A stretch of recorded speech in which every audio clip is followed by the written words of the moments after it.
नमस्कार, आप देख रहे हैं वीके न्यूज और मैं युधिष्ठिर उपाध्याय। लगातार मुंह खाने के बावजूद भी पाकिस्तानी सेना बाज नहीं आ रही है। शायद ऐसा कोई दिन भी खाली नहीं जाता है कि जिस दिन भारतीय सेना के हाथों पाक परस्ती आतंकवादी मौत के घाट ना उतारे जाते हैं, लेकिन फिर भी पाकिस्तान की बुज़दिल सेना भारतीय सेना से पंगा लेना नहीं छोड़ रही है।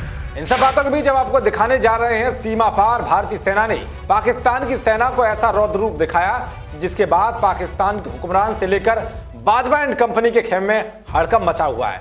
क्या है पूरा मामला, ध्यान से देखिए हमारी ये रिपोर्ट। दरअसल जम्मू कश्मीर के सुंदरबनी सेक्टर में एलओसी पर सोमवार को भारतीय चौकी पर हमला करने आए पाकिस्तानी सेना के बैट दस्ते के 3 कमांडो को भारतीय सेना ने मार गिराया है, तो वहीं बैट कमांडो दस्ते के अन्य सदस्य अपनी जान बचाकर भाग निकली। हालांकि इस दौरान भारतीय सेना का एक जवान शहीद और एक घायल हुआ।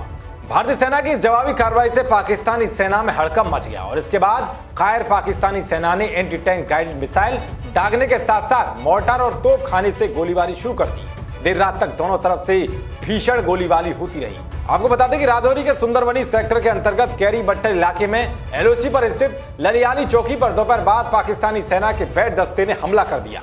गोलीबारी को देखते हुए भारतीय जवान समझ गए कि घुसपैठ हो रही है या फिर पाकिस्तानी सेना किसी बड़े बैट हमले की कार्रवाई कर रही है। सेना ने उसी समय सभी नाका पार्टियों और अग्रिम चौकियों को सचेत कर दिया। पाकिस्तानी गोलाबारी के थोड़ा धीमा पड़ते ही पाकिस्तानी सेना का बैट दस्ता एलओसी पार कर ललियाली चौकी की तरफ बढ़ा, लेकिन वहां मौजूद जवानों ने तुरंत जवाबी कार्रवाई करते हुए बैट दस्ते के 3 कमांडो को मार गिराया।